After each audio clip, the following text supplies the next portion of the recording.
Hey everybody, it's me again. Hello, me. It's me again. David again. And today I'm going to talk about this Milwaukee Fuel 18 volt impact driver I just received back from Milwaukee Warranty Work because I'll try to put a link up here in the corner if I can about a video I made where if I pulled the trigger rapid fire style, no load, the speeds down here would change on their own. You know, there's intermittent speeds for those who don't know: speed 1, speed 2, speed 3, progressively low, medium, high, and then an auto setting. And as I rapid pulled the trigger, the speeds would change on their own, and the electronic brake would not kick in. So I sent it off to Milwaukee after going through the whole online jumping through hoops that you got to do, and this is the work that they performed. Let's see. Electronics assembly, switch, intermittent performance, not continuous or steady, meaning it was changing speeds on its own. $110. Impacting assembly, worn. Kind of strange, only put together a couple of wooden fences with it.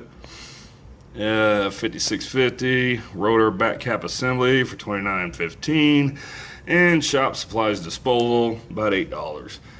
So basically that's what, like 110, let's just say 160 is 170, 200, about $200 worth of repair done.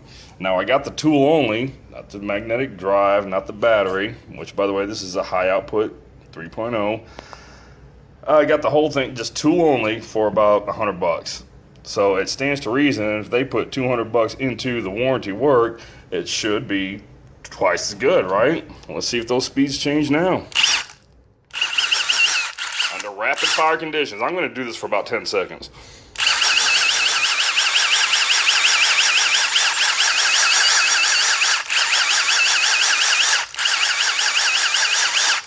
It's not changing speeds. That's good. Electronic brake. What? Come on.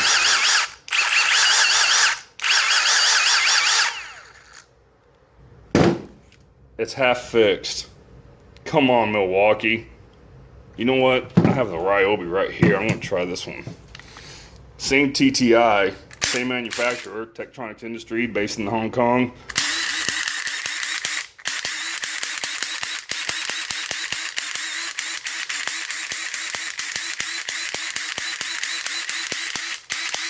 This is a brushed version too of Ryobi's impact driver. What is this? The P237.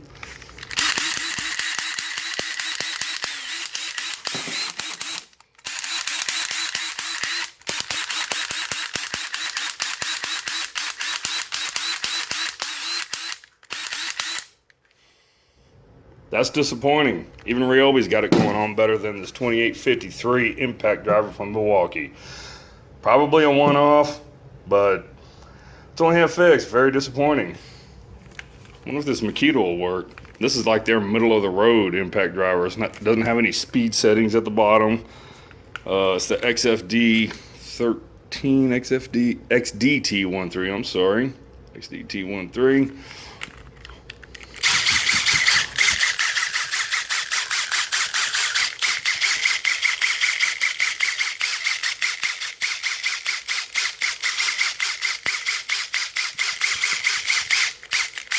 Zero issues. I don't know what's up with that Milwaukee. Yeah, and all batteries are fully charged, so no one wants to accuse me, or in case someone wants to accuse me of using a low battery. That's 50%, it's still failing.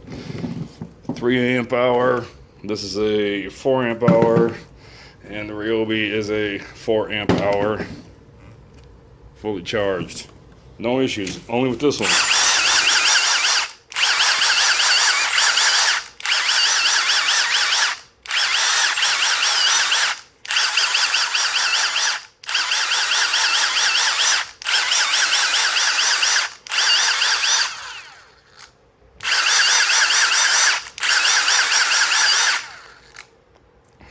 It's only failing a small percentage of the time, but a power tool should work 100% of the time. Well, back to the drawing board. Come on, Milwaukee. Give me your best. Thanks for watching, and as always, God bless. Well, me, it's nice talking to myself. A credit to dementia. Whoa, whoa, whoa, whoa, whoa, whoa, whoa, whoa, whoa, whoa. I failed to mention during the video that there's a serial number on each tool. This one is J57AD1923. What the 1923 means, it was made in the 23rd week of 2019, which still makes it a valid warranty covered tool because it has a 5-year warranty that came with it, and it costed me, after the $200 worth of repair, $0. Costed me nothing. But still doesn't mean that it's completely repaired. It'll also come with this nice handy Dan little blue sticker on the side. That's awesome. Doesn't mean it was completely repaired though.